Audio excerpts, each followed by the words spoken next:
पर मैं आपको सबसे इजी वे में इस टॉपिक को समझाऊंगा। ध्यान दे, जितना मैं आपको बताऊंगा आपको उतना ही याद रखना है, क्योंकि पढ़ने के लिए तो बहुत ज्यादा है, आप कंफ्यूज हो जाएंगे। इस टॉपिक को हम देखिए दोस्तों 2 वीडियो में कवर करेंगे। पहले वीडियो में गवर्नर, बंगाल के गवर्नर जनरल और भारत के गवर्नर जनरल को हम अच्छे से डिस्कस करेंगे। सेकेंड वीडियो में हम बात करेंगे सभी वायसराय के बारे में। क्लियर?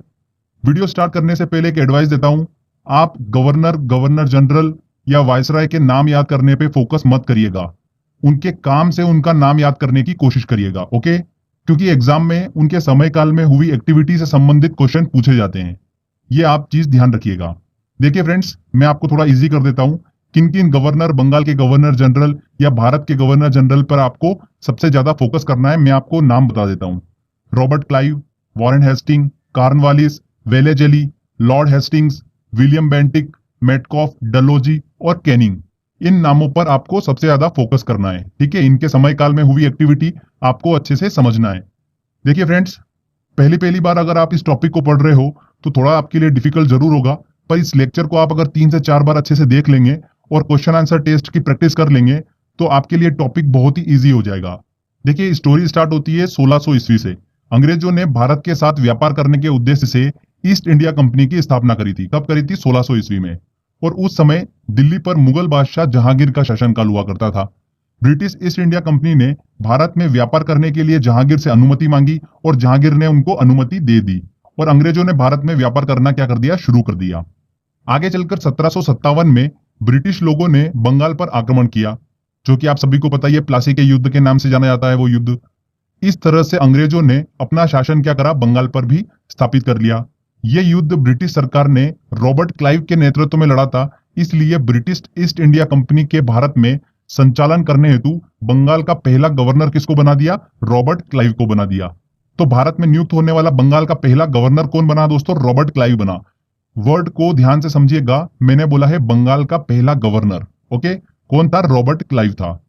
तो चलिए डिटेल में स्टडी करने से पहले एक मैं आपको ओवरव्यू दे देता हूं कि किस तरीके से हम लेक्चर को आगे समझेंगे। 1757 से लेकर 1772 तक ब्रिटिश सरकार का जो सर्वोच्च पद हुआ करता था वो बंगाल के गवर्नर के नाम से जाना जाता था। आगे चलकर 1773 में रेगुलेटिंग एक्ट आया, उसके बाद से ब्रिटिश सरकार का सर्वोच्च पद बंगाल के गवर्नर जनरल के नाम से जाने लगा था 1773 के बाद से। इसके बाद 1833 में चार्टर्ड एक्ट आया, ब्रिटिश सरकार का सर्वोच्च पद जो था बंगाल के गवर्नर जनरल की बजाय भारत के गवर्नर जनरल के नाम से जाने लगा। तो फ्रेंड्स ध्यान रखिएगा। फिर आगे चलकर 1858 से इसे बदलकर वायसराय कर दिया गया और जब भारत 1947 में आजाद हुआ उसके बाद से वायसराय की पदवी को हटा दिया गया और उसके स्थान पर फिर से गवर्नर जनरल के पद को अपनाया गया था, जब तक कि भारत का संविधान लागू हुआ। तो फ्रेंड्स, ये मैंने आपको एक ओवरव्यू दिया है, इसलिए बताया मैंने आपको कि हम आगे किस तरीके से स्टडी करेंगे, आपके लिए बहुत ईजी हो जाएगा। तो चलिए एक एक करके हम सभी जितने भी इंपॉर्टेंट पॉइंट्स हैं उन सभी को डिस्कस करेंगे समय काल के अकॉर्डिंग। तो सबसे पहले मैंने आपको बताया था बंगाल का पहला गवर्नर कौन बना था? रॉबर्ट क्लाइव बना था। तो उसी के समय काल से हम स्टार्ट करते हैं। रॉबर्ट क्लाइव ने अपने शासनकाल के दौरान द्वैत शासन मतलब डायआर्की व्यवस्था को लागू किया था। द्वैत शासन क्या होता है? देखिए, जब किसी भी स्थान पर शासन व्यवस्था जो होती है वो 2 शासक के हाथों में हो तो उसे क्या बोलते हैं? डायआर्की व्यवस्था या फिर द्वैत शासन कहा जाता है। भारत इसका सबसे अच्छा एग्जाम्पल है। देखिए, भारत में शासन व्यवस्था 2 हाथों में है, केंद्र सरकार और राज्य सरकार। भारत के हित के विषय केंद्र सरकार के पास में, जैसे ट्रांसपोर्ट, करेंसी, ये सारे विषय जो होते हैं वो केंद्र सरकार के अंतर्गत आते हैं।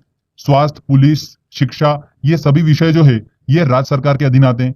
तो भारत में डायआर्की सिस्टम है। तो रॉबर्ट क्लाइव ने भी इसी सिस्टम को लागू किया था। तो रॉबर्ट क्लाइव के समय काल में प्रशासन जो था वो बंगाल का नवाब चलाता था और भू राजस्व, सैनिक संरक्षण, ये सभी जो थे ये ईस्ट इंडिया कंपनी के हाथों में थे। आगे चलकर देखिए, रॉबर्ट क्लाइव के बाद में वेरेल्स अगले गवर्नर बने, उसके बाद कर्टियर और उसके बाद 1772 में वॉरेन हेस्टिंग बंगाल के गवर्नर बने। तो हमको वॉरेन हेस्टिंग का समय काल अच्छे से समझना है। देखिए, बहुत ही इंपॉर्टेंट है, क्वेश्चन बनता है, यहां से ध्यान रखिएगा। इसके समय काल में 1773 में रेगुलेटिंग एक्ट आया। इसी एक्ट के तहत बंगाल के गवर्नर का नाम बदलकर क्या रख दिया गया? बंगाल के गवर्नर जनरल रख दिया गया। क्लियर? तो ध्यान रखिएगा, वॉरेन हेस्टिंग जो था वो आखिरी बंगाल का गवर्नर और पहला बंगाल का गवर्नर जनरल बना था। कौन? Warren Hasting. रेगुलेटिंग एक्ट क्या था? देखिए, मैं आपको सिंपल लैंग्वेज में बता देता हूं। इसका मेन उद्देश्य ये था कि ईस्ट इंडिया कंपनी जो भारत में कार्य कर रही थी उसके कार्यों को नियंत्रित करना, संसदीय प्रणाली को स्थापित करना और राजनीतिक कार्यों को मान्यता देना, यह रेगुलेटिंग एक्ट का मेन उद्देश्य था। साथ ही इसी एक्ट के तहत 1774 में कलकत्ता में सबसे पहले सुप्रीम कोर्ट की स्थापना की गई थी। कहां पर की गई थी? कलकत्ता में की गई थी। ध्यान रखिएगा friends, very very important point है। और इसकी पहली न्यायाधीश कौन थी? एलिजा इम्पे थी। इसी के समय काल में सर विलियम जोन्स ने एशियाटिक सोसाइटी ऑफ बंगाल की स्थापना की। साथ ही भारत का पहला समाचार पत्र द बंगाल गजट का प्रकाशन भी इसी के समय काल में हुआ था। वारेन हेस्टिंग के समय काल में ही हुआ। इन्हीं के शासनकाल में पिट्स इंडिया एक्ट पारित हुआ था। पिट्स इंडिया एक्ट क्या था? जो रेगुलेटिंग एक्ट आया था 1773 में, उसकी कमजोरियों को दूर करने के लिए और अंग्रेजों की हितों की रक्षा करने के लिए 1784 में ब्रिटिश संसद ने पिट्स इंडिया एक्ट पारित किया था। पिट्स इंडिया एक्ट के तहत इंग्लैंड में एक नियंत्रण बोर्ड की स्थापना की गई थी। वॉरेन हेस्टिंग को पिट्स इंडिया एक्ट जो था बिल्कुल भी पसंद नहीं आया था, जिसके विरोध में उन्होंने इस्तीफा दे दिया था और इंग्लैंड चले गए थे। वहां जाने पर उन पर ब्रिटिश पार्लियामेंट ने महाभियोग चलाया, पर कुछ समय बाद ब्रिटिश संसद ने उन्हें सभी आरोपों से मुक्त कर दिया था। तो ये पॉइंट ध्यान रखिएगा, एग्जाम में पूछ लिया गया था ये वाला पॉइंट। आगे चलकर देखिए अगले बंगाल के गवर्नर जनरल कौन बने थे? लॉर्ड कॉर्नवालिस बने। इनका भी समयकाल बहुत ही इंपॉर्टेंट है। चलिए हम अच्छे से डिस्कस करते हैं। लॉर्ड कॉर्नवालिस की बात करते हैं तो भारत में सिविल सेवा और पुलिस का जनक किसे कहा जाता है? लॉर्ड कॉर्नवालिस को ही कहा जाता है। इसने अपने समयकाल में 3 प्रमुख काम करे थे। चलिए हम डिस्कस कर लेते हैं। पहला आता है सिविल सेवा। लॉर्ड कॉर्नवालिस ने ही सिविल सेवा की नींव रखी थी, इसीलिए लॉर्ड कॉर्नवालिस को भारत में सिविल सेवा का जनक कहा जाता है। सिविल सेवा के अधीन उच्च पदों की नियुक्ति कौन करता था? कंपनी के कानून के द्वारा की जाती थी। एक इंपॉर्टेंट चीज ध्यान रखिएगा, सिविल सेवा के अधीन उच्च पदों की नियुक्ति हेतु प्रतियोगिता परीक्षा की शुरुआत जो हुई थी वो आगे चलकर मैं आपको बताऊंगा लॉर्ड डलहौजी के समयकाल में हुई थी। ये एग्जाम में क्वेश्चन पूछ लेते हैं, तो दोनों में कंफ्यूज मत होइएगा। सिविल सेवा का जनक किसे कहा जाता है? लॉर्ड कॉर्नवालिस को कहा जाता है। और सिविल सेवा के अधीन जितने भी उच्च पद थे उनकी नियुक्ति हेतु प्रतियोगिता परीक्षा की शुरुआत जो करी थी वो किसके समयकाल में हुई थी? लॉर्ड डलहौजी के समयकाल में हुई थी। तो ध्यान रखिएगा, ये दोनों चीज बहुत ही इंपॉर्टेंट है। तो फ्रेंड्स, सिविल सेवा का जनक किसे कहा जाता है? लॉर्ड कॉर्नवालिस को कहा जाता है। ओके, सेकंड देखिए चीज इनके समयकाल में क्या हुआ था? प्रमुख काम, पुलिस व्यवस्था की शुरुआत हुई थी। लॉर्ड कॉर्नवालिस ने प्रत्येक जिले में पुलिस थाने की स्थापना की और कुछ पुलिस कर्मियों को भी नियुक्त किया था। और तीसरा प्रमुख काम इसने क्या करा था? स्थायी बंदोबस्त को लागू किया था।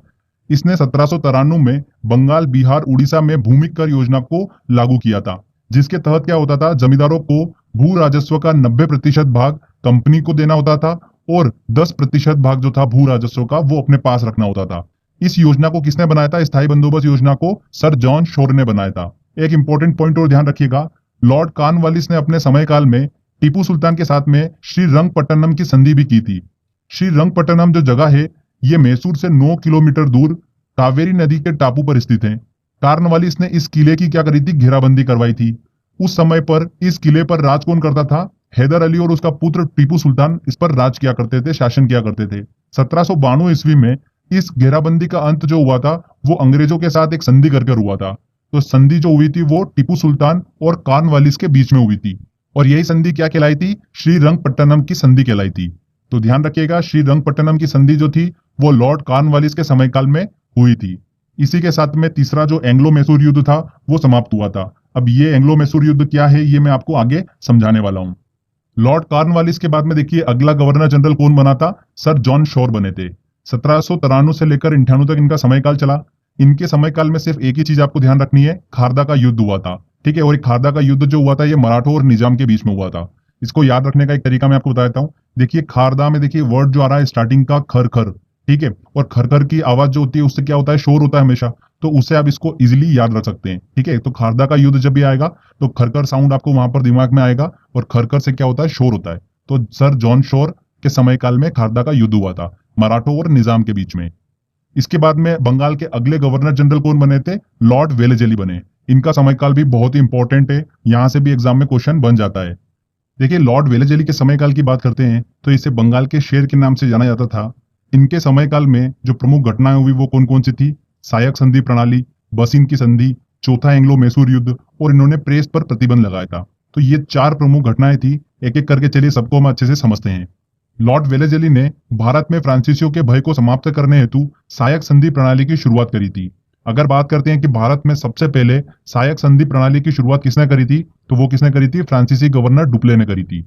इस प्रणाली का उद्देश्य क्या था? ब्रिटिश राज्य का विस्तार करना। इस प्रणाली के तहत दूसरे राज्यों से संधि कर उन्हें ब्रिटिश राज्य में मिला लिया जाता था।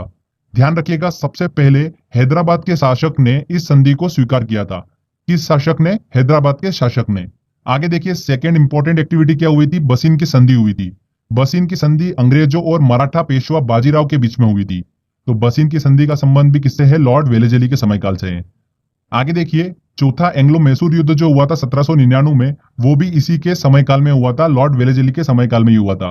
अंग्रेजों और हैदर अली तथा उसके पुत्र टीपू सुल्तान के बीच में समय समय पर युद्ध लड़े गए थे, जिन्हें एंग्लो मैसूर युद्ध के नाम से जाना जाता है। 32 वर्षों के बीच में 1767 से 1799 के बीच में 4 युद्ध लड़े गए थे। हमको देखिए, जिसको ध्यान रखना है वो है चौथा एंग्लो मैसूर युद्ध, जो कि हुआ था लॉर्ड वेलेजली के समयकाल में, और इसी युद्ध में टीपू सुल्तान जो था वो मारा गया था। इसीलिए हमको इसको ध्यान रखना है। चौथी प्रमुख एक्टिविटी क्या हुई थी इसके समयकाल में? कि इसने प्रेस पर प्रतिबंध लगा दिया था। ओके फ्रेंड्स, तो फ्रेंड्स ये अच्छे से हमने लॉर्ड वेलेजली का समयकाल डिस्कस करा। इसके बाद देखिए, अगला बंगाल का गवर्नर जनरल कौन बना? लॉर्ड कॉर्नवालिस बना। फिर से बना था ये 1805 में, पर जल्दी ही इनकी क्या हुई? उत्तर प्रदेश के गाजीपुर में मृत्यु हो गई थी। इसके बाद सर जॉर्ज वालो अगले बंगाल के गवर्नर जनरल बने। उनके समयकाल की देखिए एक प्रमुख घटना आप ध्यान रखिएगा, वेल्लोर का सिपाही विद्रोह जो हुआ था वो सर जॉर्ज वार्लो के समयकाल में ही हुआ था। इसके बाद में अगले बंगाल के गवर्नर जनरल कौन बने? Lord Minto. इनके शासनकाल की एक ही प्रमुख घटना है अमृतसर की संधि। बस ध्यान रखिएगा, आप ज्यादा आपको डेप्थ में जाने की जरूरत नहीं है। लॉर्ड मिंटो के बाद में देखिए आगे चलकर बंगाल के गवर्नर जनरल कौन बने? लॉर्ड हेस्टिंग बने। इनका समयकाल काफी इंपॉर्टेंट है, क्योंकि इनके समयकाल के दौरान ही मद्रास के जो तत्कालीन गवर्नर थे टॉमस मुनरो, उन्होंने रैयतबाड़ी व्यवस्था को लागू किया था। तो वहां से एसएससी में 2 से 3 बार क्वेश्चन पूछा जा चुका है, हमको उसको अच्छे से समझना होगा। देखिए, जब लॉर्ड हेस्टिंग बंगाल के गवर्नर जनरल थे, उसी समय पर मद्रास के तत्कालीन गवर्नर कौन थे? टॉमस मुनरो थे। टॉमस मुनरो ने 1820 में मद्रास में रैयतबाड़ी व्यवस्था को लागू किया था। इसके बाद में बंबई के गवर्नर ने भी रैयतबाड़ी व्यवस्था को लागू किया था। तो रैयतबाड़ी व्यवस्था क्या थी, ये हम अच्छे से समझ लेते हैं। जैसा कि मैंने आपको पहले बताया था कि लॉर्ड कॉर्नवालिस ने स्थायी बंदोबस्त को शुरू किया था। स्थायी बंदोबस्त में क्या होता था? किसान और सरकार के भूमि कर के बीच में जमींदारों का रोल हुआ करता था। जमींदार बीच में लगान की लूटबाजी करने लगे थे, जिसके कारण सरकार का राजस्व जो था वो नहीं बढ़ पा रहा था। तब ब्रिटिश सरकार ने इसकी कमियों को दूर करने के लिए एक नई योजना बनाई थी, जिसका नाम क्या था? रैयतबाड़ी व्यवस्था। इस व्यवस्था के अंतर्गत जमींदारों का रोल खत्म कर दिया गया और किसान को ही सीधे भूमि का मालिकाना हक दे दिया। अब किसानों को लगान सीधे ब्रिटिश सरकार को देना होता था। रैयतबाड़ी व्यवस्था के अंतर्गत जो किसान कर नहीं देता था, उससे जमीन छीन ली जाती थी। ध्यान रखिएगा, रैयतबाड़ी व्यवस्था सबसे पहले मद्रास में लागू हुई थी।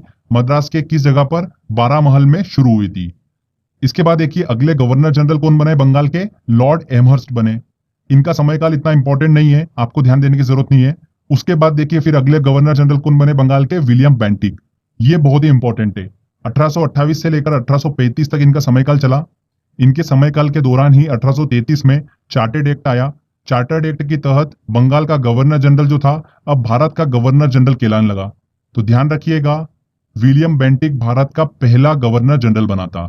अगर हम बात करते हैं कि बंगाल का आखिरी गवर्नर जनरल कौन बना, तो वो कौन था? Lord William Bentinck. और भारत का पहला गवर्नर जनरल कौन बना था?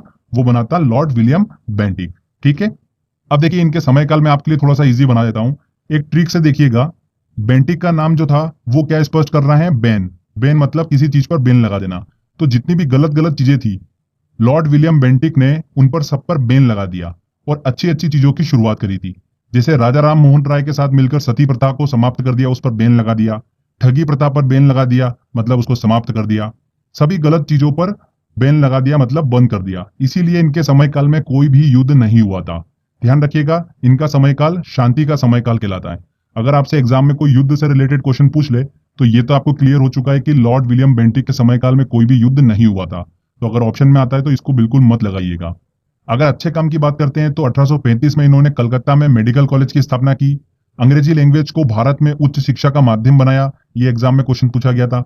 नहरें, सड़कें, तालाब जैसे कई सार्वजनिक सुधार इन्होंने अपने समयकाल में किए थे। तो ये लॉर्ड विलियम बेंटिक का समयकाल आप ध्यान रखिएगा। इसके बाद देखिए अगले भारत के गवर्नर जनरल कौन बने? Charles Metcalfe. चार्ल्स मेटकॉफ के समयकाल में एक ही प्रमुख घटना हमको दिमाग में रखना है कि इन्होंने अपने समयकाल में प्रेस को स्वतंत्रता दिलाई थी। ध्यान रखिएगा, प्रेस को स्वतंत्रता किसने दिलाई थी? चार्ल्स मेटकॉफ ने दिलाई थी। लॉर्ड वेलेजली के टाइम पर प्रेस पर प्रतिबंध लगा दिया गया था, जो कि चार्ल्स मेटकॉफ ने उस प्रतिबंध को हटा दिया अपने समयकाल में। चार्ल्स मेटकॉफ के बाद देखिए भारत के अगले गवर्नर जनरल कौन बने थे? ऑकलैंड, एलेनबरो, हॉर्डिंग्स, ये भारत के अगले गवर्नर जनरल बने। इनका समयकाल देखिए ज्यादा हम डिस्कस नहीं करेंगे क्योंकि इतनी इंपॉर्टेंट एक्टिविटी हमको यहाँ पर नहीं देखने को मिलती है। बस इतना ध्यान रखिएगा, एलेनबरो के समयकाल में ही दास प्रथा का अंत हुआ था और रविवार को छुट्टी की शुरुआत भी इन्हीं के समयकाल से हुई थी। हॉर्डिंग्स के समयकाल में देखिए पहला एंग्लो सिख वॉर हुआ था। ध्यान रखिएगा, पहला एंग्लो सिख वॉर कब हुआ था? लॉर्ड हॉर्डिंग्स के समयकाल में हुआ था। इसके बाद में देखिए भारत का अगला गवर्नर जनरल कौन बना? डलहौजी बना, जिनका समयकाल चला 1848 से लेकर 1856। बहुत ही इंपॉर्टेंट है, यहां से एग्जाम में क्वेश्चन निकल कर आता है इनके समयकाल से।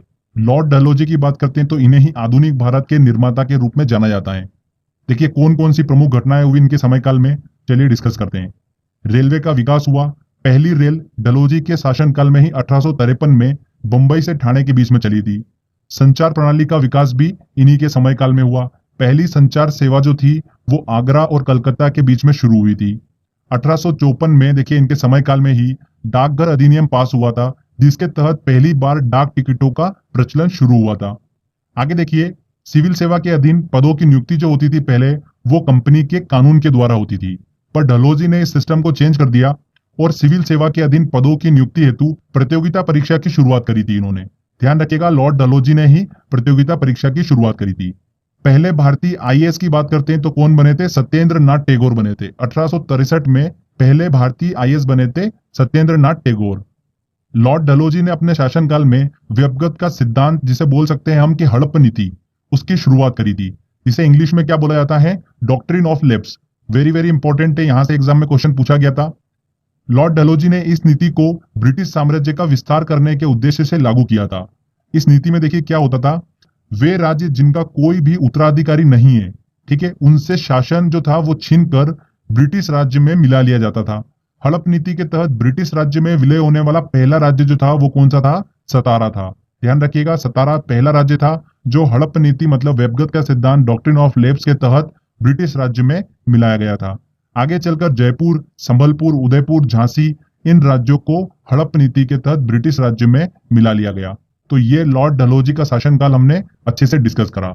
वेरी वेरी इंपॉर्टेंट पॉइंट है, रेलवे का विकास, संचार प्रणाली का विकास, डाकघर अधिनियम, सिविल सेवा के अधीन पदों की नियुक्ति हेतु प्रतियोगिता परीक्षा की शुरुआत करी और हड़प नीति मतलब व्यपगत का सिद्धांत लागू करा था। ये इंपॉर्टेंट हाईलाइटेड पॉइंट है लॉर्ड डलहौजी के समयकाल के। ओके, इसके बाद देखिए लॉर्ड डलहौजी के बाद अगला भारत का गवर्नर जनरल कौन बना? लॉर्ड कैनिंग बना। इन्हीं के शासनकाल में 1857 का विद्रोह हुआ था और इसी विद्रोह के बाद भारत का शासन जो था वो ईस्ट इंडिया कंपनी के हाथों से लेकर ब्रिटिश सरकार के हाथों में दे दिया गया था और कैनिंग को भारत का पहला वायसराय बनाया गया। ध्यान रखिएगा, ईस्ट इंडिया कंपनी द्वारा नियुक्त भारत का आखिरी गवर्नर जनरल कौन था? लॉर्ड कैनिंग था। और पहला वायसराय कौन बना? लॉर्ड कैनिंग बना। देखिए फ्रेंड्स, जो वायसराय वाला भाग है ये हम पार्ट 2 में डिस्कस करेंगे। इस लेक्चर में देखिए पार्ट 1 में हमने क्या क्या डिस्कस करा? बंगाल के गवर्नर जनरल और भारत के गवर्नर जनरल, इन तीनों सेक्शन को हमने अच्छे से डिस्कस करा है। बहुत ही इजी लैंग्वेज में मैंने आपको बताया है। आई होप आपको अच्छे से समझ में आया होगा। चलिए फ्रेंड्स, अब बारी है टेस्ट लगाने की। अच्छे से आपने स्टोरी को देखा होगा तो क्वेश्चंस आप बड़ी आसानी से लगा पाएंगे। जो भी प्रीवियस ईयर एग्जाम में क्वेश्चन पूछे गए हैं वो सारे क्वेश्चन हम इस टेस्ट में सॉल्व करते हैं। चलिए टेस्ट की ओर चलते हैं। देखिए दोस्तों, पहला क्वेश्चन है, भारत में राजस्व एकत्रित करने के लिए स्थायी प्रणाली की शुरुआत किसने की थी? स्थायी बंदोबस्त, स्थायी प्रणाली की शुरुआत किसने करी थी? लॉर्ड कॉर्नवालिस ने करी थी। B answer. ब्रिटिश शासन के दौरान मद्रास में रैयतबाड़ी प्रणाली की शुरुआत करने वाला कौन था? मद्रास में रैयतबाड़ी प्रणाली की शुरुआत किसने करी थी? थॉमस मुनरो ने करी थी। और सबसे पहले रैयतबाड़ी प्रणाली की शुरुआत भी मद्रास में ही हुई थी। ओके, यहां पर सी आंसर सही होगा। बंगाल का पहला गवर्नर जनरल था। बंगाल का पहला गवर्नर जनरल कौन बना था? वॉरेन हेस्टिंग बना था। चलिए अगला क्वेश्चन लेते हैं। किस भारतीय राज्य पर कब्जा करने के लिए राज्य हड़प नीति को नहीं अपनाया गया? देखिए फ्रेंड्स, सतारा बिल्कुल हड़प नीति के तहत इसको ब्रिटिश साम्राज्य में मिलाया था। उदयपुर, झांसी, इन तीनों को हड़प नीति के थ्रू ब्रिटिश साम्राज्य में मिलाया गया था। पर पंजाब को देखिए हड़प नीति के द्वारा ब्रिटिश साम्राज्य में नहीं मिलाया गया था। मैंने आपको बताया था एंग्लो सिख वॉर हुआ था, तो पंजाब को सेकेंड एंग्लो सिख वॉर के बाद में ब्रिटिश साम्राज्य में मिला लिया गया था। तो यहां पर डी आंसर बिल्कुल सही होगा। ईस्ट इंडिया कंपनी का अंतिम गवर्नर जनरल और क्राउन के अधीन पहला वायसराय कौन था? कौन बना था? लॉर्ड कैनिंग बने थे। एक खुली प्रतियोगिता परीक्षा के माध्यम से इंडियन सिविल सर्विस में भारतीयों के प्रवेश को निम्नलिखित में से किसने संभव बनाया था? किसने बनाया था? लॉर्ड डलहौजी ने। लॉर्ड डलहौजी ने ही सिविल सर्विस में उच्च पदों की नियुक्ति हेतु प्रतियोगिता परीक्षा की शुरुआत करी थी। लॉर्ड डलहौजी ने। भारतीय सिविल सेवा में चुने जाने वाले पहले भारतीय कौन थे? पहले आईएएस कौन बने थे? सत्येंद्र नाथ टैगोर बने थे 1863 में। ध्यान रखिएगा, सत्येंद्र नाथ टैगोर। इंग्लैंड के हाउस ऑफ कॉमन द्वारा भारत के किस गवर्नर जनरल पर महाभियोग चलाया गया था? किस पर चलाया गया था? वॉरेन हेस्टिंग पर। वॉरेन हेस्टिंग जो थे वो पिट्स इंडिया एक्ट के देखिए विरोध करते हुए गवर्नर जनरल के पद से इस्तीफा देकर इंग्लैंड चले गए थे, जहां पर उन पर महाभियोग चलाया गया था। ठीक है, तो वॉरेन हेस्टिंग यहां पर सही आंसर होगा। निम्न में से कौन सा भारत का पहला वायसराय था? पहला वायसराय कौन बना? लॉर्ड कैनिंग बने थे। चलिए अगला क्वेश्चन देखते हैं। डॉक्ट्रिन ऑफ लेप्स या व्यपगत का सिद्धांत निम्न में से किसने आरंभ किया था? किसने शुरुआत करी थी इसकी? लॉर्ड डलहौजी ने इसकी शुरुआत करी थी। भारत में पहली बार सन 1853 में किस स्थान से रेल यात्रा प्रारंभ की गई थी? किस स्थान से शुरू हुई थी रेल यात्रा? बंबई से। बंबई से ठाणे के बीच में चली थी पहली रेल। पिट्स इंडिया एक्ट के अंतर्गत निम्न में से किसे स्थापित किया गया था? किसे स्थापित किया गया था? नियंत्रण बोर्ड को स्थापित किया गया था इंग्लैंड में। बी आंसर यहां पर सही होगा। कलकत्ता में उच्चतम न्यायालय की स्थापना किसके द्वारा की गई थी? देखिए, कलकत्ता में उच्चतम न्यायालय की स्थापना 1773 रेगुलेटिंग एक्ट के तहत की गई थी। और कब की गई थी? 1774 में। ओके, यहां पर बी आंसर। निम्न में से कौन बंगाल का पहला गवर्नर था? बंगाल का पहला गवर्नर कौन बना था? रॉबर्ट क्लाइव बना था। शब्दों पर ध्यान दीजिएगा, यहां पर पहला गवर्नर जनरल नहीं पूछा है ना, पहला गवर्नर पूछा है। 1773 रेगुलेटिंग एक्ट के तहत भारत में पहले उच्चतम न्यायालय सुप्रीम कोर्ट की स्थापना 1774 में कहां की गई थी? कहां पर की गई थी दोस्तों? कलकत्ता में की गई थी। एशियाटिक सोसाइटी ऑफ बंगाल की स्थापना निम्न में से किस बंगाल के गवर्नर जनरल के समयकाल में हुई थी? किस बंगाल के गवर्नर जनरल के समयकाल में हुई थी? वॉरेन हेस्टिंग के समयकाल में हुई थी। निम्न में से किसे सिविल सेवा का जनक कहा जाता है? सिविल सेवा का जनक किसे कहा जाता है? लॉर्ड कॉर्नवालिस को कहा जाता है। खारदा का युद्ध निम्न में से किसके समयकाल में हुआ था? देखिए, खरखर की आवाज मतलब शोर होना, मतलब सर जान शोर। सी आंसर यहां पर सही होगा। रैयतबाड़ी व्यवस्था सबसे पहले कहां पर शुरू हुई थी?